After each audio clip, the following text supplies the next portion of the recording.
Bismillahirrahmanirrahim. Assalamualaikum warahmatullahi wabarakatuh.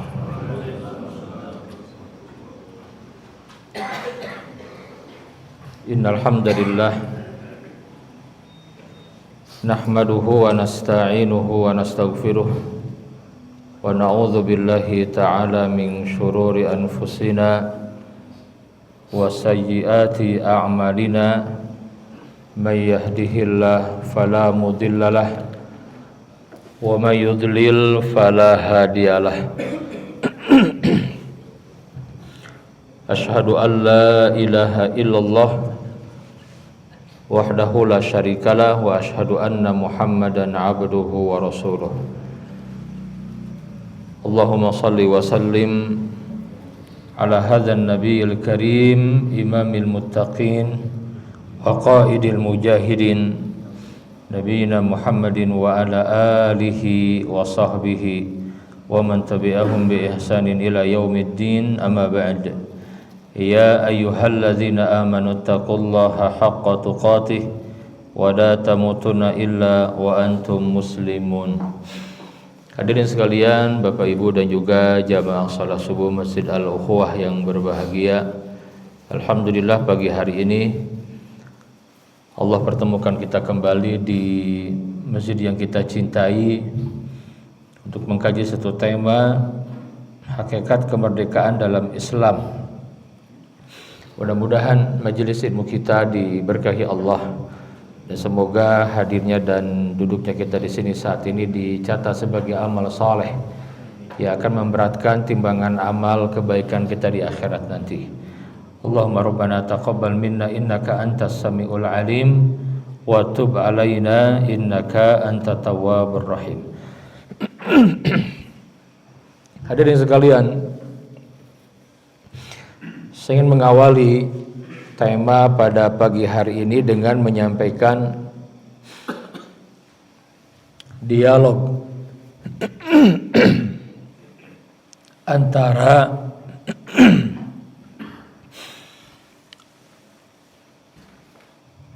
seorang prajurit pasukan muslimin di masa Umar bin Khattab radhiyallahu taala anhu. Izin Pak ya. Bismillah.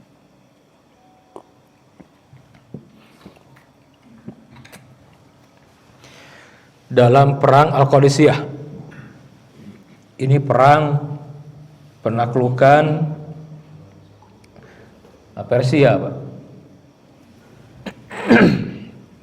Di masa Umar bin Khattab, yang menjadi panglimanya adalah Sa'ad bin Abi Waqqas radhiyallahu taala anhu. Jadi Al-Qadisiyah ini kalau sekarang di Kufah di Irak.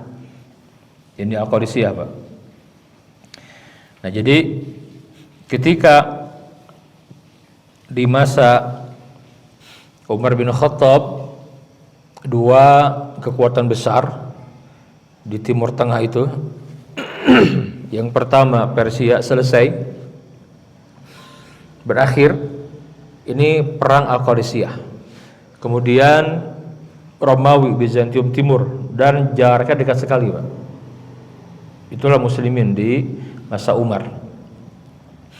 Ada yang menarik, ketika salah seorang prajurit di perang ini, siapa namanya? Rib'i ibn mencatat karena keberaniannya menyampaikan kalimat-kalimat di hadapan penguasa Persia yang terkenal kehebatan militernya, ya. Dan Persia ini sudah hampir 12 abad, Pak, menguasai bumi, eksis di waktu itu. Kalau Romawi waktu itu belum lama, sekitar 7 abad saja ketika muslimin hadir gitu ya. Hadirin sekalian, panglima sekaligus pembesar Persia namanya Rustum. Ya, ini seorang jenderal hebat. Nah, ketika Al-Qadisiyah atau perang ini terjadi, tahun ke-14 Hijriah, berarti itu sekitar tahun pertama masuk tahun kedua Umar menjadi khalifah. Nah, ketika Umar bin Khattab mengirimkan surat, Pak. Jadi surat dulu. Beliau mengikuti Rasulullah sallallahu alaihi wasallam, mengajak Islam kepada para penguasanya. Ya, aslim taslam. Masuk Islam engkau akan selamat. Semua begitu. Ya. Termasuk juga ketika Muhammad Al-Fatih bahkan menaklukkan Konstantinopel, itu juga sama. Jadi para pemimpin yang faham itu begitu. Dia ngirim surat dulu mendakwakan Islam. Kalau dari Islam sudah selesai. Apakah akan dicopot dari kedudukan sebagai penguasa? Tidak, tetap. Ya. Kalau tidak masuk Islam, ditawarkan juga jizyah namanya. Bayar apa? Jizyah. Ini jizyah ini diterjemahkan pajak kurang tepat juga. Kalau kita sering nerjemahnya upeti gitu ya. Jadi memang ya lebih pas ya udah kalimat jizyah saja gunakan gitu. Jizyah. Karena kalau pajak juga beda itu istilah pajak. Apalagi pajak kita sekarang ya. Luar biasa. Susah ngurusnya gitu. Kalau nggak dikejar, giliran kita bayar dikorupsi gitu ya. Ini repot ya gitu ya. Jadi kalimatnya jizyah dan kecil sekali, tidak besar. Jadi kalau tidak masuk Islam bayar jizyah gitu. Itu konsekuensi karena memang ajaran Allah harus disampaikan. Nah, ketika sampai surat itu, maka Rusum itu penasaran gitu. Ini kok berani sekali orang-orang Arab ini? Apa yang mereka inginkan? Tapi mereka sudah paham bagaimana muslimin punya track record gitu, terutama dalam hal militer. Ya. Maka dia minta coba kirim kepada kami utusan. Nah, dulu tuh begitu, seperti itu. Maka dikirimlah utusan.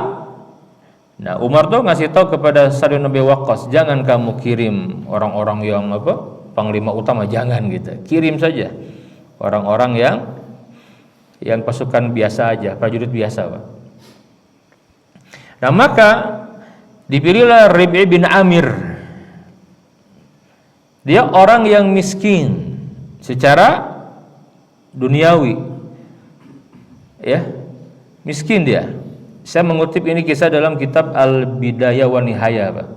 Dirujukan saya. Karena Ibnu Katsir.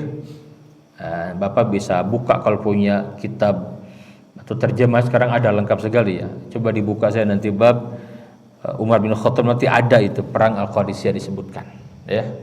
Dan nanti kita bahas kalimat-kalimatnya yang ada kita dengan tema kita, Pak. Diutusnya siapa? Rib'i bin Amir. Ini kenapa? Karena unik orang ini, Pak. Dia tuh mau ikut perang, dia tidak punya apa-apa. Sementara di waktu itu kan memang muslimin belum punya banyak logistik perang, terbatas.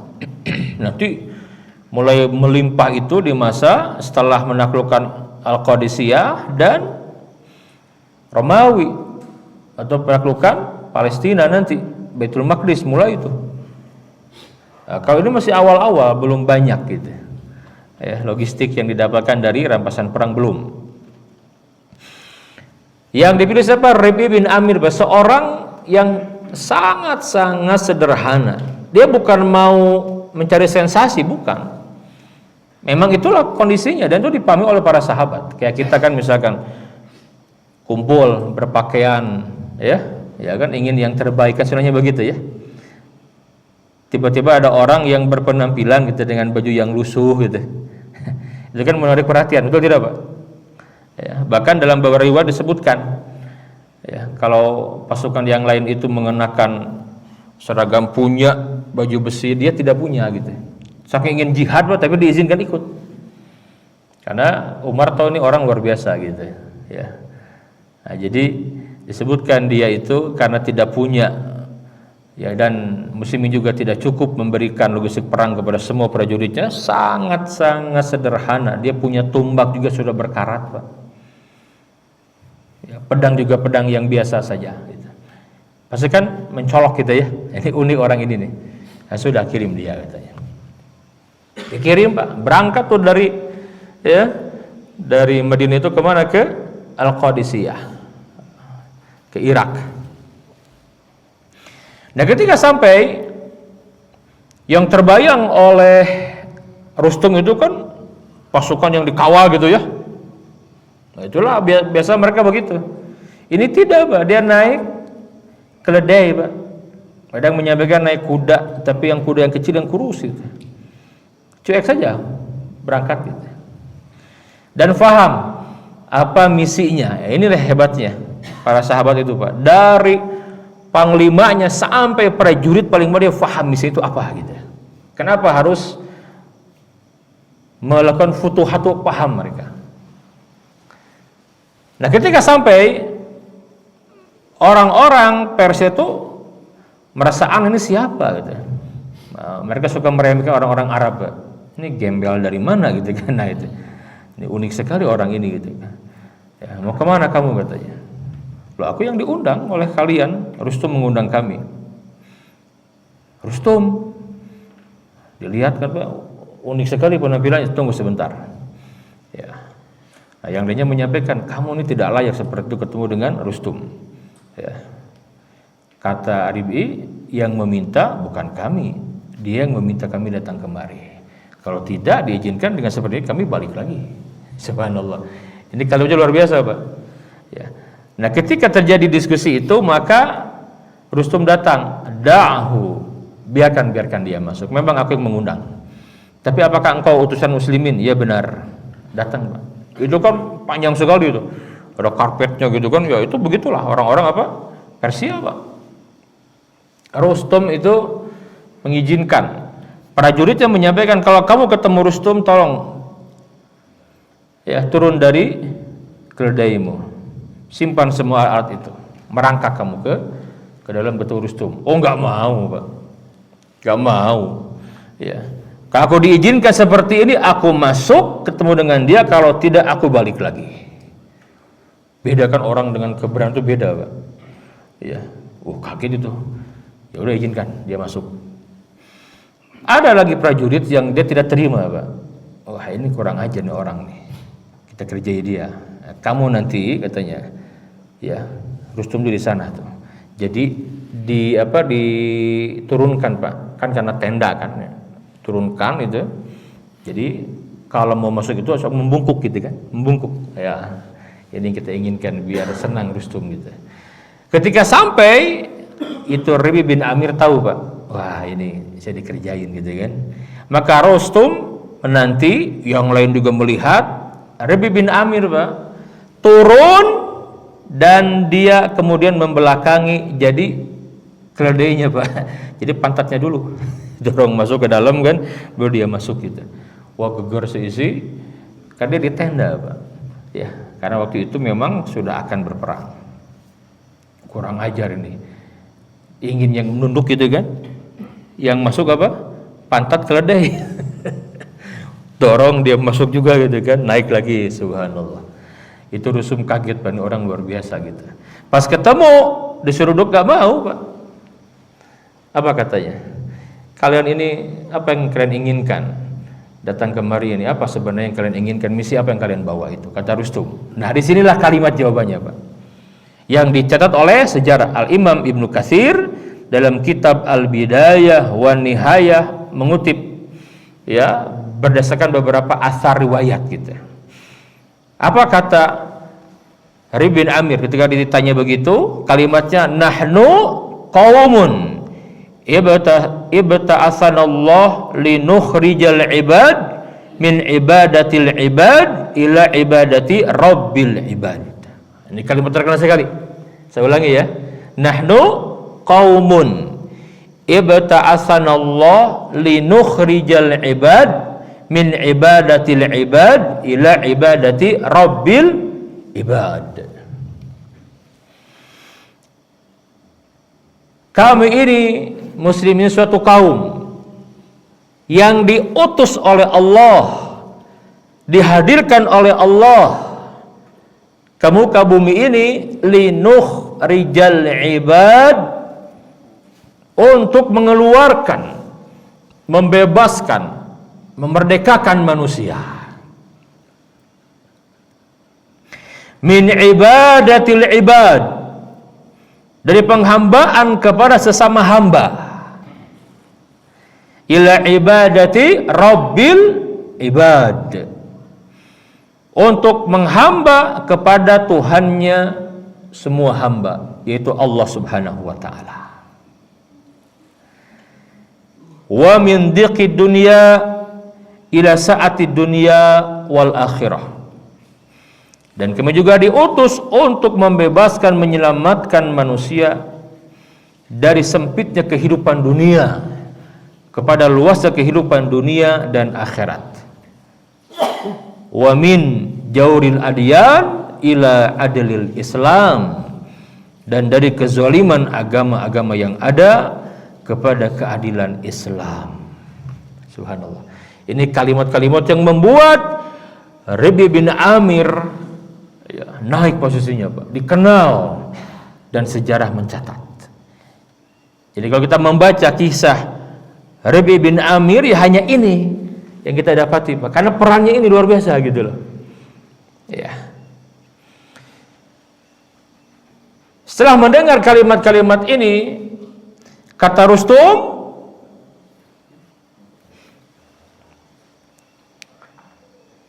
jadi yang kalian inginkan apa? Aslim taslam. Engkau masuk Islam, kau akan selamat. Oke, kalau kau masuk Islam, apa yang aku dapatkan? Ya, aku tetap dengan kedudukan engkau, tidak akan mengurangi apapun juga. Hanya engkau bagian dari muslimin.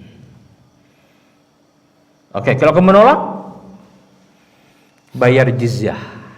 Itulah perintah dari Tuhan kami Allah Subhanahu wa taala. Dijelaskan jizyah itu. Ya. Oke, kalau kami juga tidak mau bayar jizyah, nuqatilukum. Luar biasa, Pak. Kami perangi kalian. Ya. Itu Rustum, Pak, mendengar kalimat-kalimat begitu kan, dia seorang yang hebat, Pak. Kan luar biasa kan? Ini orang berani sekali gitu, bayangkan. Ya. Maka kata Rustum, baik, begini saja, berikan kami waktu, kami akan berunding, nanti kami kasih kabar.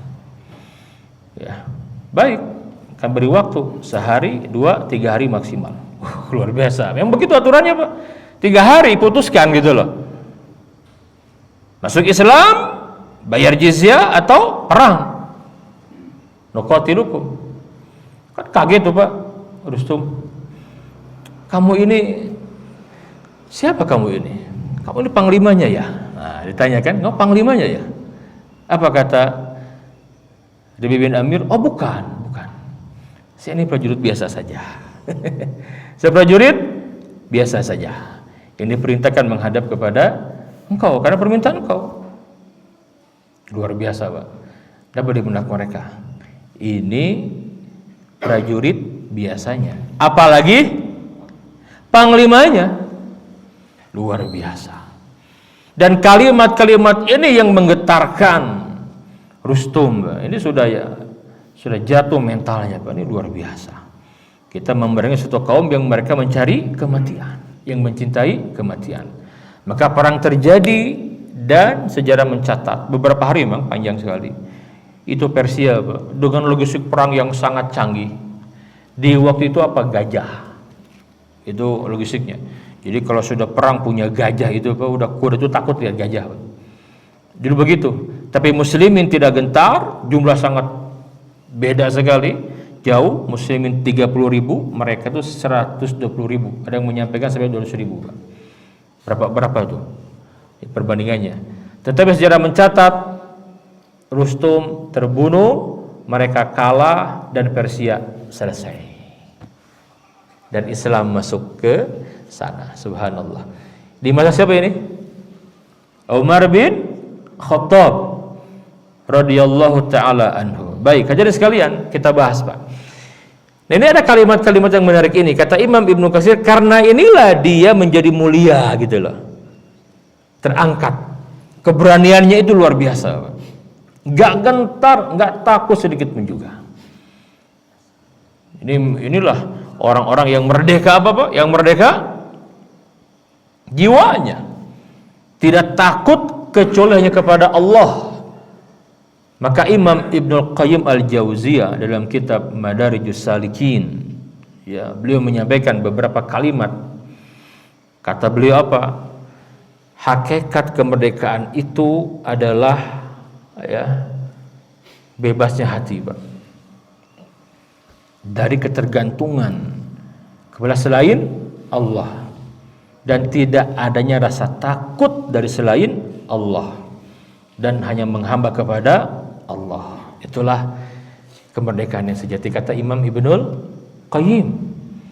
Jadi kemerdekaan itu adalah tatkala kita menjadi hamba Allah, tidak takut kepada siapapun kecuali kepada Allah, tidak tertipu dengan dunia, akhirat orientasinya, dan bangga dengan Islam.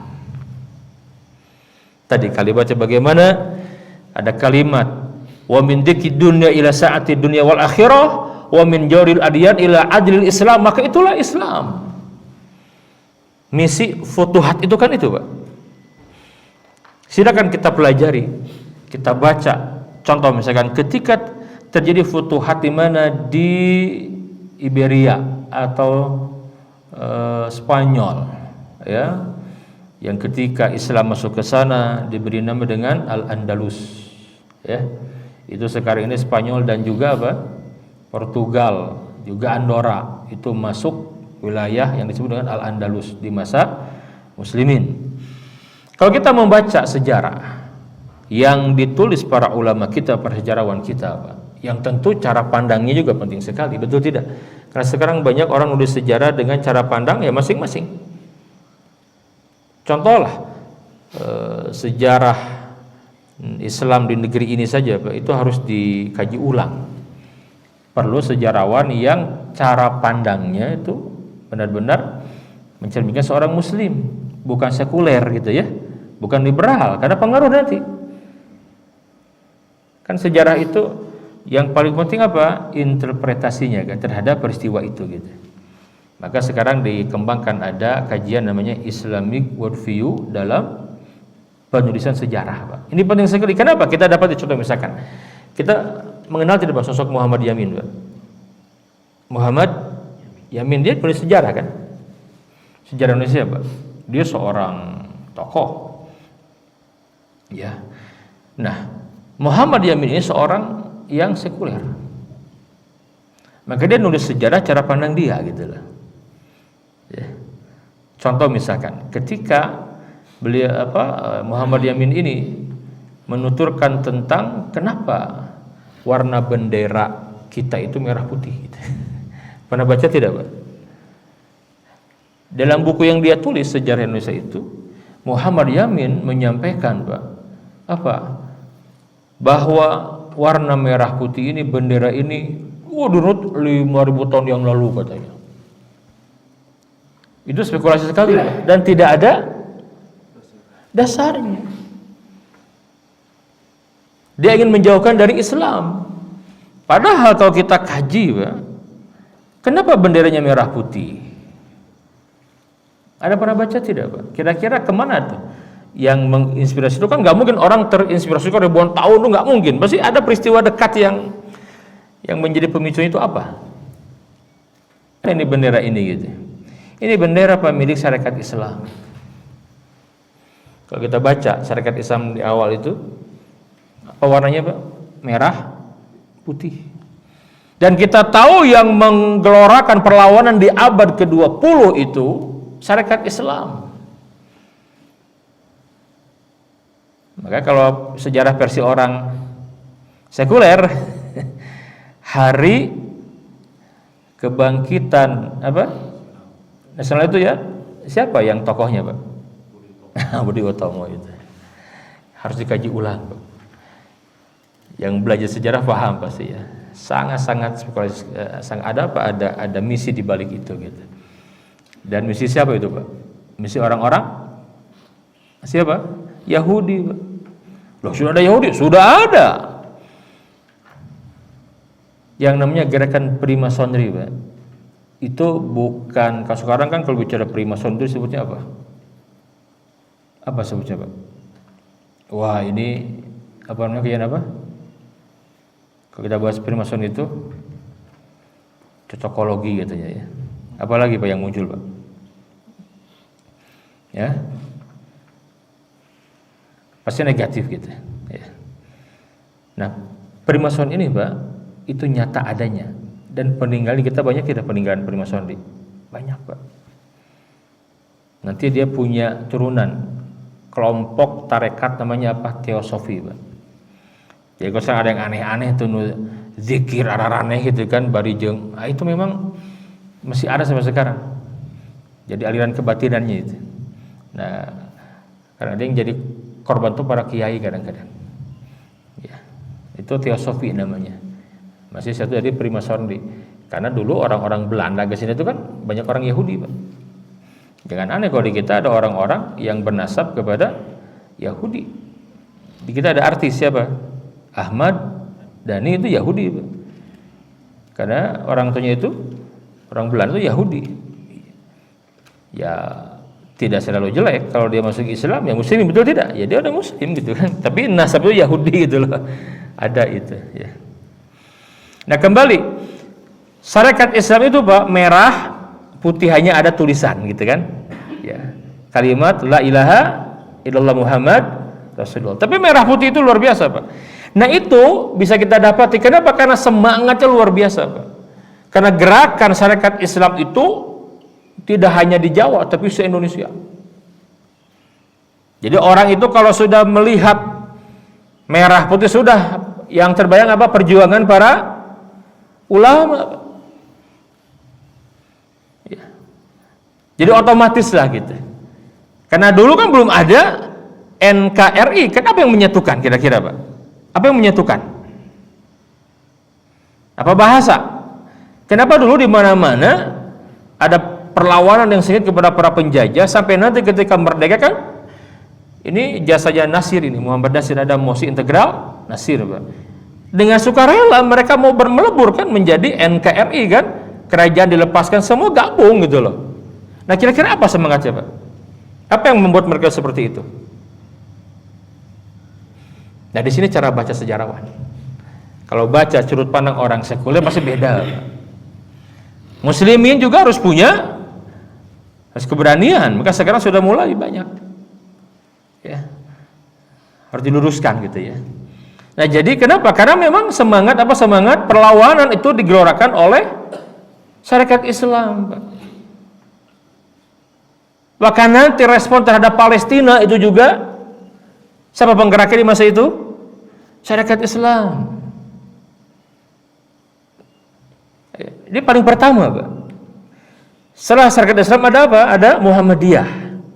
Kemudian Al-Irsyad. Kemudian Persis, baru NU, Pak. Formilnya begitu. Tapi sudah ada embrionya gitu. Ya. Nah, tokoh-tokoh syariat Islam siapa yang terkenal? Cokro Aminoto. Siapa lagi, Pak? Yang terkenal sekali yang nanti tampil dalam politik kita di awal-awal. Haji Agus Salim. Nah, ini orang luar biasa, Pak. Di waktu itu tidak banyak tokoh-tokoh ini yang banyak dibicarakan. Dan dia punya jejak rekam, kita bisa telusuri pernyataan-pernyataan di mana? Di majalah, di koran. Maka nanti ketika merdeka Indonesia tahun 45 itu sampai 60, berarti berapa tahun itu? 15 tahun ya. Itu parlemen banyak diisi oleh para ulama, para aktivis Islam. Kan nggak mungkin Soekarno memilih orang-orangnya menjadi menterinya kan, kecuali yang punya jasa, betul tidak? Kayak sekarang lah kan, namanya politik kan logisnya begitu, Pak. Ya kan, siapa yang punya peran gitu kan, punya jasa, ya dia ikut. Nggak peduli, sekarang kan udah begitu. Sampai ada istilah kayaknya kalau di kita berpolitik nggak penting-penting amat pendidikan tinggi gitu kan, yang penting bisa menjilat, Pak. ujungnya korupsi gitu kan, ditangkap juga. Ada yang viral kan? Siapa Pak? Coba lihat jejak digitalin orang luar biasa ini kepada Islamnya, betul tidak? Yang teriak NKRI harga mati itu yang ujungnya itu penjara Pak. Ya. Nah, jadi merah putih itu. Sementara orang sekuler memandang bagaimana? Wah, ini sang saka merah putih, dikaitkan ribuan tahun yang lalu, itu nggak ada dasarnya Pak. Ya kalau kita simpel aja kan, ini mana rujukannya kan? Kalau kita sudah mulai dalam pengetahuan kita, pasti penasaran, nggak mungkin kan percaya saja kan, ini orang dari mana ngambilnya kan begitu ya? Nggak ada Pak, spekulasi itu. Nah, jadi cara pandangnya itu sekuler gitu. Tapi muslimin bagaimana cara pandangnya? Tidak, dia akan memenangkan Islam. Ya kan begitu kan? Kita belajar sejarah untuk apa gitu? Memenangkan Islam dalam kancah politik, Pak. Ya. Nah, kembali. Nah, dari sekalian, jadi kalimat-kalimat yang disampaikan Rabi bin Amir luar biasa, Pak. Yang pertama apa?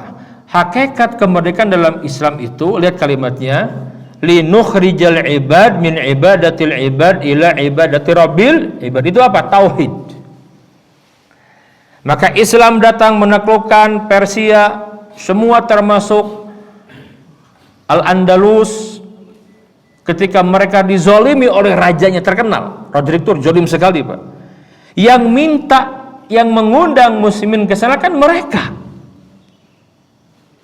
Kalau kita baca dari para ulama gitu ya, kalau kita baca orang-orang orientalis yang tidak objektif, ya pasti mereka memenangkan mereka gitu dan mengalahkan Islam.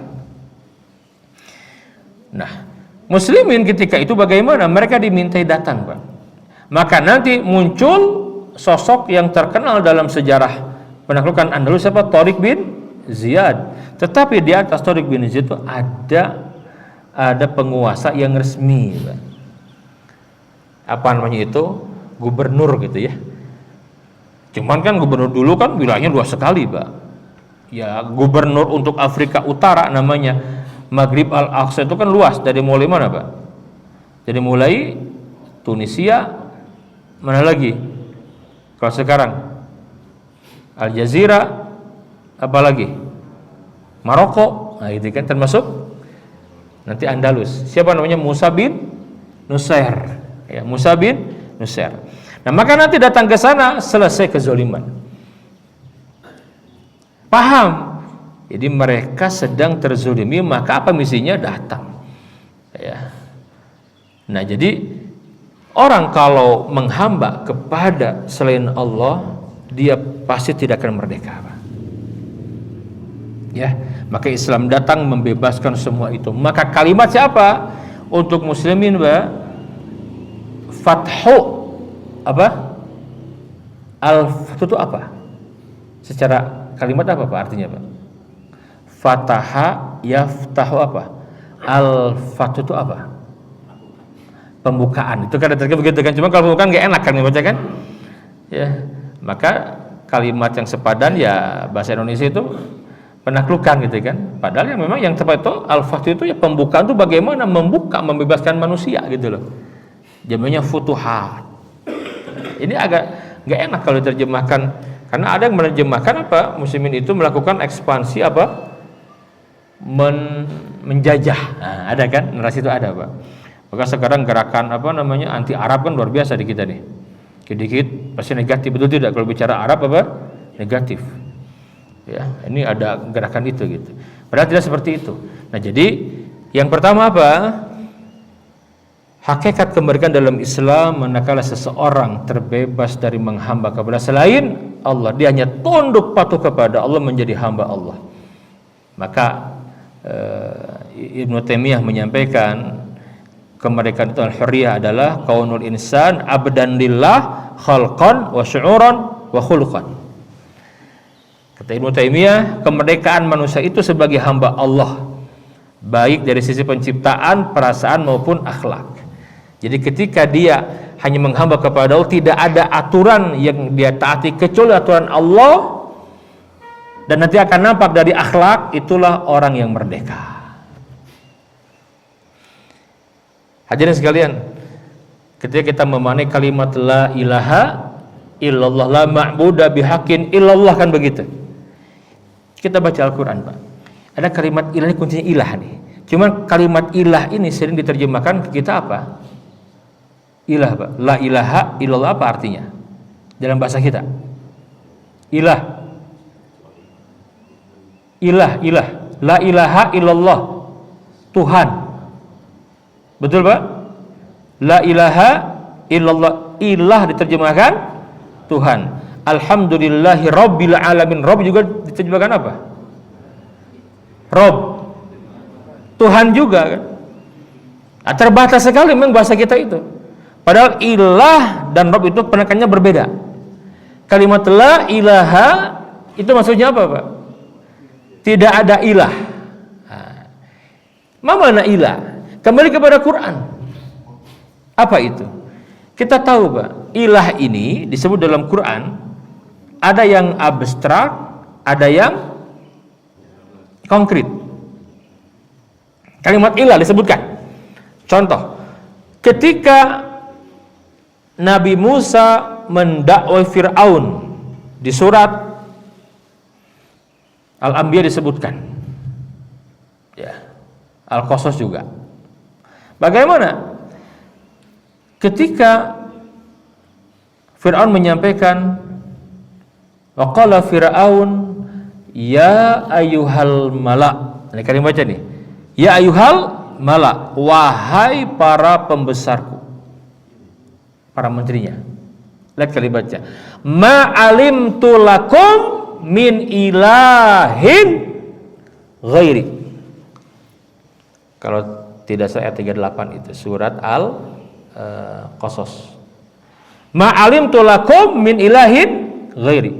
Aku ini tidak tahu kalau kamu punya ilah selain aku, gitu loh. Ini Fir'aun ngaku ilah nih. Ma alimtu lakum min ilahin ghairi. Aku tidak tahu kalau kalian punya ilah selain aku. Fir'aun ngaku apa? Ngaku kalimatnya apa? Ngaku apa? Ilah. Di ayat yang lain dan banyak sekali dia mengaku sebagai Rabb. Faqala ana rabbukumul a'la. Aku ini adalah Rabb kalian yang maha tinggi. Terkadang mengaku ilah, terkadang mengaku Rabb. Cuman kembali, kalau hanya mengadakan terjemah sama artinya, Tuhan juga gitu. Nah, kira-kira apa ketika si Fir'aun mengaku ma'alim tolaku min ilahin ghairi, ngaku ilah, itu ilah yang konkret, ilah yang abstrak. Ngaku ilah dia kan, Fir'aun gitu, ngaku ilah. Ilah yang mana itu? Yang konkret kelihatan kan ilahnya kan, ngaku ilah gitu loh. Dan di surat Al-Jasiyah juga disebutkan ada ilah. Ya, ara'aita manittakhadha ilahahu hawahu.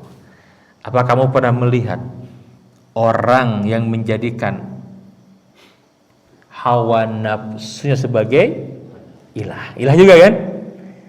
Nih, kalau orang menjadikan hawa nafsu sebagai ilah itu berarti ilahnya bagaimana tuh?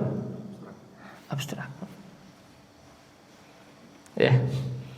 Sementara tatkala seorang masuk Islam diajarkan bagaimana asyhadu alla ilaha illallah. Artinya apa, Pak?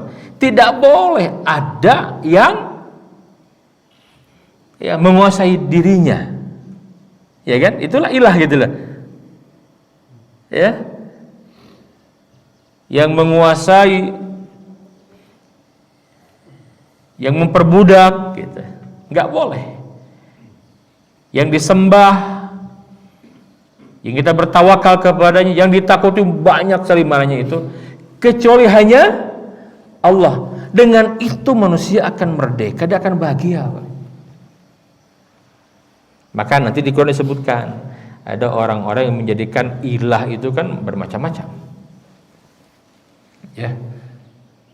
Nanti juga ada yang Quran menyebutkan penyembahan kepada patung itu, asnam disebut juga ilah itu. Karena ada orang menyembah apa? Menyembah patung, Pak. Meyakini itu kan patung itu memberikan manfaat dan madarat. Orang yang seperti ini dia tidak paham gitu ya, makna ilah. Makanya tidak ada orang yang tidak bertuhan, Pak. Ya. Semua orang pasti punya ilah. Kan ada orang sombong tuh. Ada orang apa? Ateis kan? Ya kan?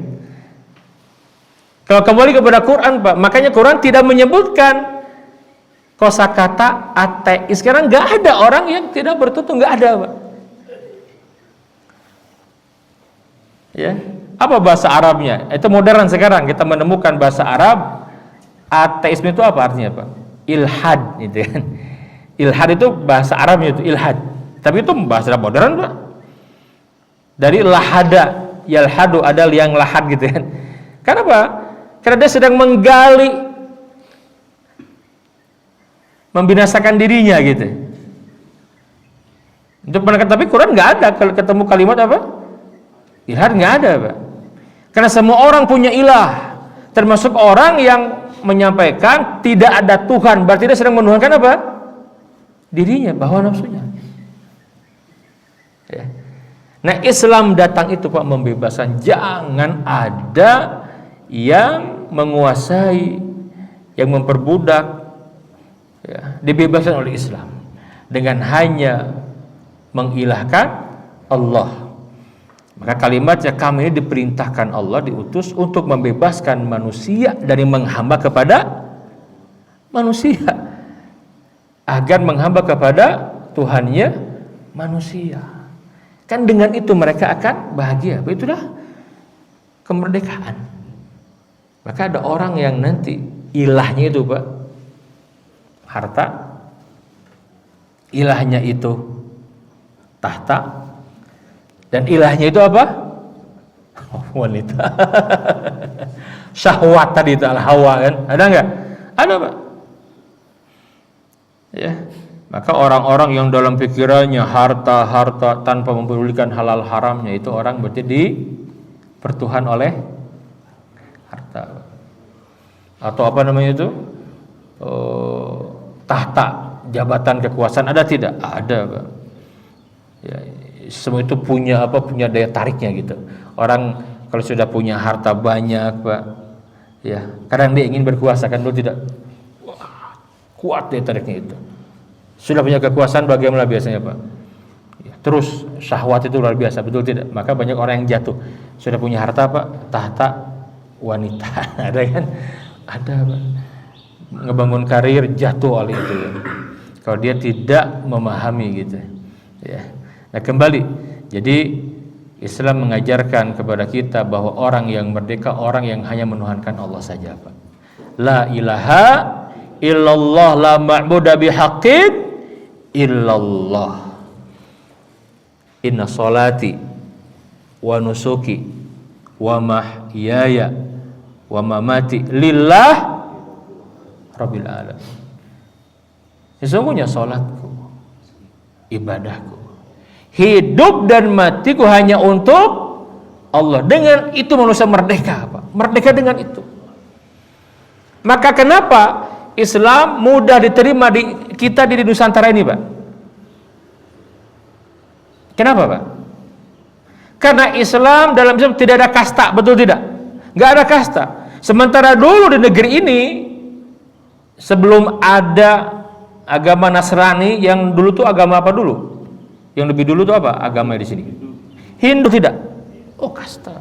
Islam datang membebaskan itu semua, Pak. Diterima dengan mudah.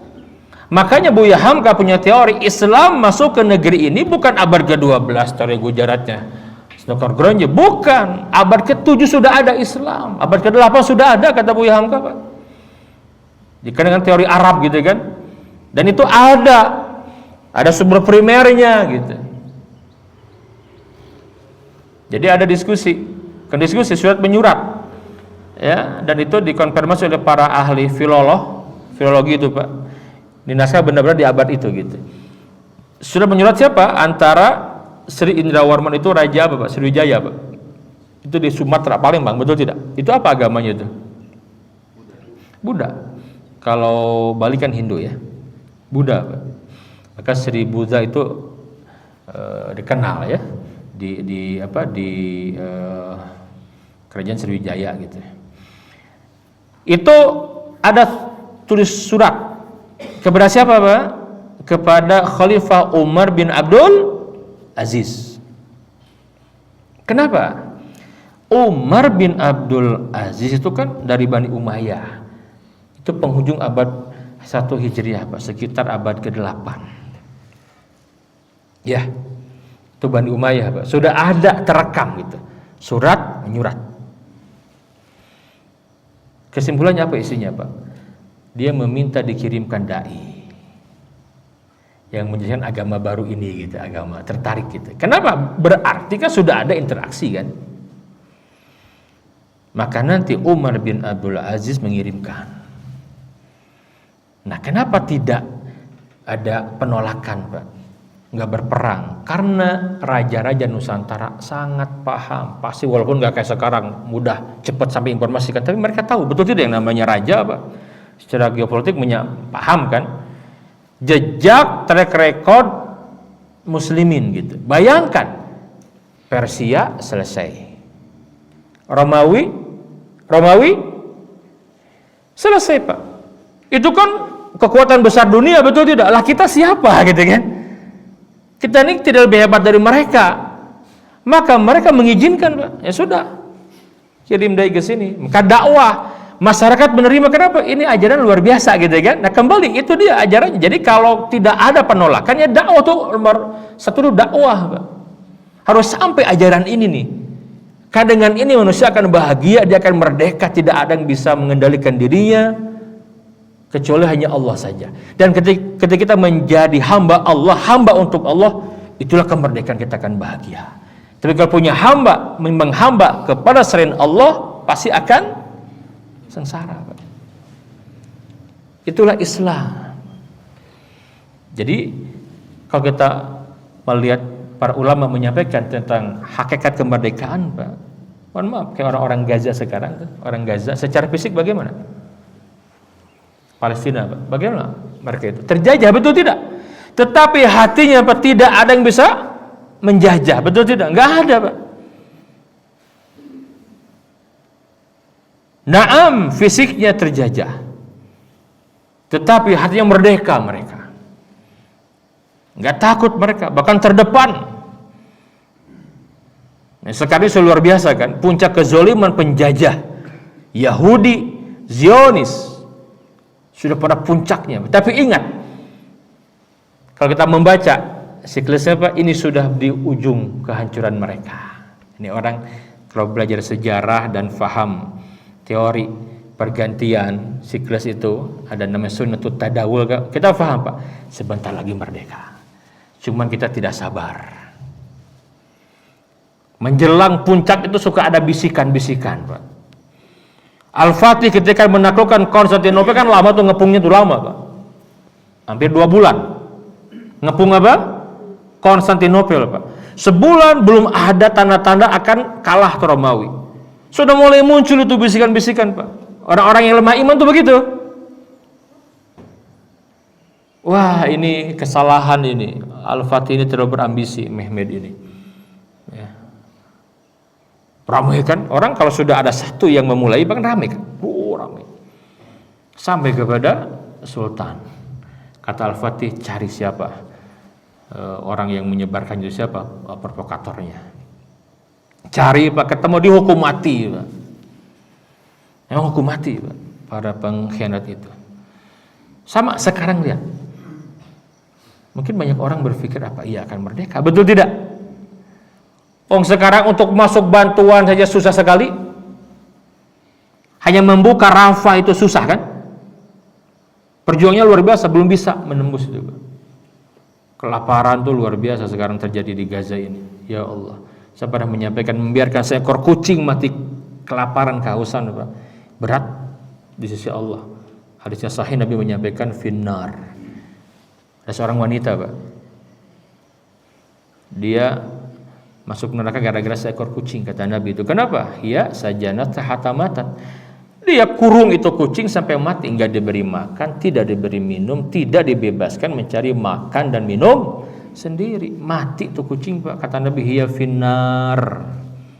Kucing yang tidak lebih mulia dari manusia seperti itu. Ini manusia, Pak. Kita berpikir apa yang akan merdeka, Pak. Tetapi kalau kita membaca sunnatut tadawul wa tilkal ayyamu nudawiluha bainan nas di Ali Imran itu. Demikianlah hari demi hari kami pergilirkan, jatuh bangun, bangkit terus dipergilirkan, Pak. Setiap satu abad ini akan ada perubahan, Pak. Ini udah mau satu abad, betul tidak? Jadi jangan membaca dengan geopolitik versi orang-orang sekuler saja gitu loh. Orang beriman yang punya pemahaman baik tentang Quran dan Sunnah, sejarah, baca, dengarkan mereka memberikan komentar, Pak. Ya, kenapa hadirin sekalian? Kita saja, Pak. Kita nih. Merdeka itu kan ketika pada puncak penjajahan oleh Jepang, betul tidak? Jepang berapa tahun menjajah kita, Pak? Ya? Jepang berapa lama menjajah kita? Jepang 3 tahun setengah kurang lebih. Sebentar kan dibandingkan Belanda, Pak. Betul tidak?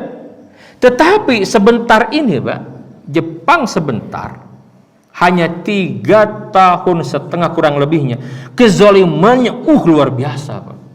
Terhadap pribumi, betul tidak? Ada kerja rodi, kerja paksa itu kan, ngeri sekali itu. Dan di mana-mana. Tapi justru dalam kondisi itulah Indonesia merdeka. Betul tidak? Ya ada asbabnya kan, karena dibom oleh Amerika. Tapi Allah nanti berikan cara, Pak. Seperti apa? Terserah Allah gitu. Bahkan kalau kita melihat sekarang ini, Pak, luar biasa apa yang dilakukan di Gaza sudah sesuai dengan yang Rasul ya buat petanya, roadmapnya, Pak. Yang dulu di masa Salahuddin dilakukan sudah sesuai, Pak. Hanya kita nggak sabar. Maka muncul opini kan, narasi apa itu? Ini penyebab genosida ini Hamas para pejuang. Ada nggak begitu? Ada nggak? Yang ngomong bukan orang awam, ustaz juga masalahnya, Pak. Serius, saya sangat mengkritik. Saya berani debat dengan orang ini. Siapapun juga yang punya pikir seperti itu. Keliru. Dia membaca dikiranya penyebabnya itu 7 Oktober saja, Pak. Dia akan membaca sekian lama penjajahan terhadap Palestina dan bagaimana diberlakukannya orang-orang Palestina oleh penjajah Zionis, Pak. Yang di tepi barat. Cuman kan nggak ada di media, Pak. Tanya langsung orang sana. Ditembak, dizolimi, udah ngeri sekali. Tapi kan tidak melihat kondisinya, melawan yang serba canggih. Perang Badar juga sama dulu, Pak. Nabi yang mulia, betul tidak? Perang Badar itu Nabi punya apa, Pak? Nggak punya apa-apa. Para pejuang kita dahulu bagaimana, Pak? Wah, ini nih ngelawan tank, pesawat, peralatan canggih, kita susah. Nggak usah berjuang. Nggak merdeka kita kalau pola pikirnya begitu, Pak. Betul tidak? Kita punya apa dulu? Bambu runcing, Pak. Jangan pakai logika matematika yang terlalu dangkal. Orang beriman itu punya keyakinan wa man nasru ila min indillah. Dan kita punya keyakinan ada teori pergantian tadi itu. Udah saatnya berganti, Pak. Ya. Jadi boleh jadi dalam hal ini, Pak, orang-orang Gaza itu yang merdeka, betul tidak? Nggak bisa dikendalikan, Pak. Nggak mau dijajah mereka itu. Makanya orang-orang yang sudah mulai mentalnya itu, Pak, mental pecundang bagaimana? Dia menyampaikan, iya ya enak waktu nggak ada 7 Oktober katanya. Dia lupa bahwa Zionis punya target apa, Pak? Tidak hanya Palestina, betul tidak? Bahkan sudah mulai muncul narasi di media apa? Kalau sudah berhasil tuh, Aqsa dikuasai semua, Palestina semua dibawa kendali mereka, Pak. Apa yang mereka bidik selanjutnya? Apa, Pak? Yordania, Lebanon, Suriah, bahkan Madinah. Kenapa? Karena mereka membangun narasi kami yang tinggal di sana sebelum Muhammad hadir. Betul tidak sejarah begitu kan? Oh, iya. Ada Yahudi Bani Qainuqa, Bani Nadir, Bani Quraidah, memang lebih dulu mereka di sana tinggal. Sama seperti mereka sekarang ingin mengambil lagi apa? Al-Aqsa. Di CNN Pak, 2 minggu yang lalu lah, kalau tidak salah coba dicek lagi ya di Instagram. Itu ada berita Temple Mount. Sekarang dimunculkan lagi. Jadi ya, kamilah pemilik Temple Mount itu maksudnya Gunung Moria Al-Aqsa itu. Karena dulu direbut oleh Umar, coba bayangin, direbut oleh Umar bin Khattab. Kami ambil lagi. Nah, maka narasi ini ditolak, termasuk oleh para sejarawan orientalis juga yang masih objektif lah. Dia nolak juga, seperti Karen Armstrong, dia nolak tuh. Kata dia apa? Justru kalian orang-orang Nasrani Yahudi berhutang budi kepada muslimin. Karena ketika dibawa muslimin, tempat ibadah kalian itu aman. Betul Pak? Umar menaklukkan itu yang namanya gereja Al-Qiyamah itu, gereja makam suci yang sudah ada 500 tahun sebelum Nabi diutus, tetap ada kan? Nggak boleh diapa-apain, kata Umar, jangan diganggu gereja itu. Sinagoga, biarkan saja, kata Umar. Ada al-uhda al-umariyah, aman mereka. Nah, itu dia penting kita pahami saudaraku. Ya. Nah, jadi orang yang merdeka dalam Islam bagaimana Pak? Orang yang hatinya hanya bergantung kepada Allah. Tidak ada yang menguasai dirinya kecuali hanya Allah saja. Karena banyak ilah-ilah yang lain. Dulu tidak Pak? Harta, tahta, ya, al-hawa nafsu itu ada. Dan orang terjatuh dengan itu kan. Nah, kita banyak membacalah sekarang. Ada orang yang jatuh karena apa? Karena harta korupsi Pak, ada nggak? Ada Pak. Yang jatuh karena wanita ada tidak? Yang tidak halal gitu kan? Ada Pak. Wah, itu pelajaran buat kita semuanya. Mereka berarti belum merdeka Pak. Karena masih dikuasai oleh hawa nafsu syahwat. Hadirin sekalian, ini yang disampaikan pada pagi hari ini ya. 2 kalimat berikutnya nanti sajalah. Kalimat wa min dzikid dunya ila sa'ati dunya wal akhirah. Jadi Islam mengajarkan kepada kita agar kita jangan menjadi orang yang dunia oriented. Itu intinya. Tapi akhirat oriented itu berlaku buat siapa saja, buat pemimpin yang punya amanah, termasuk rakyat seperti kita juga. Tetap jadikan akhirat orientasi utama. Orang kalau sudah akhirat orientasinya Pak, dunia akan menjadi luas baginya. Apalagi akhirat. Itu orang-orang yang orientasinya akhirat. Tapi orang yang orientasinya dunia, itulah sibuk, sikut kanan, sikut kiri, berkelahi, saling memfitnah, itu karena dunia Pak. Tapi kalau sudah akhirat luas. Dan wa min jawril adyan ila adil Islam. Islam datang membebaskan manusia dari kezaliman agama dan kepada keadilan Islam. Hanya Islam yang akan memanusiakan manusia. Hanya Islam agama yang Allah ridhoi. Makanya kita harus memahami benar bahwa agama Islam inilah agama yang Allah turunkan kepada semua nabi dan rasul. Jadi kalau mau main sejarah, karena sekarang ada di media itu, di televisi, ada wanita yang berani sekali Pak, dan diundang terus lagi. Yang ngebela Israel itu siapa namanya? Ada wanita Pak, siapa namanya? Monique. Wah, itu dengan beraninya kan dia menyampaikan. Ngotot juga tuh orang ngebela apa? Israel. Dengan data sejarah yang ngaco Pak, bahkan dia menggunakan kitab suci mereka kan. Oh, saya bilang kalau kitab suci kita apa lagi gitu kan? Jelas sekali. Kita tidak sedang bicara tentang kita sedang menyampaikan data gitulah. Kalau bicara agama kan mereka paling benar merasakan. Itu juga sama klaim kita, betul tidak? Apalagi Al-Quran jelas menyebutkan seperti apa. Yang berhak atas satu siapa sih gitu. Oke lah, gak usah main. Datanya data apa? Sejarah saja Pak. Gereja-gereja, semua tempat ibadah itu aman di bawah muslimin Pak. Lihat ketika Yahudi menjajah, habis. Termasuk apa gereja yang terbaru yang dibom di Gaza kan, gereja itu. Gereja dibom habis Pak. Habis semua. Makanya kadang mereka punya proyek apa? Proyek Yahudisasi Masjidil Aqsa. Maka kata kalian Armstrong, kalian berhutang budi kepada muslimin. Justru kita ngeri nih dengan si Israel ini gitu. Habis ya. Dia mana dia punya aturan perang, betul tidak Pak? Habis Pak. Gaza aja banyak tempat bersejarah itu sekarang habis. Tidak hanya Islam kan, tapi juga Nasrani punya jejak Pak, habis. Tapi Islam tidak seperti itu. Dalam sejarahnya menjaga Pak. Islam datang ke Mesir apa itu piramid apa dihancurkan, ini musyrik segala gitu enggak? Enggak Pak. Kalau dihancurkan selesai, betul tidak? Enggak. Islam datang, para wali dulu di kita, Wali Songo itu, para candi dihancurkan, ini sumber, enggak ya, betul tidak? Nah, jadi kita harus memahami gitu ya. Justru yang memakmurkan Borobudur Prambanan siapa tadi? Orang Islam banyaknya itu yang nggak paham kan, datang ke Borobudur, orang Islam datang ke Borobudur, betul tidak? Banyak Pak, studi tour ke Borobudur kan, nggak paham ini apa Borobudur ini kan, ya. Jadi pada yang banyak itu data saya baca itu bukan orang Budanya, Hindu bukan, yang banyak siapa? Orang Islam mengunjungi apa? Borobudur. Yang menjaga semua itu siapa Pak? Orang Islam juga.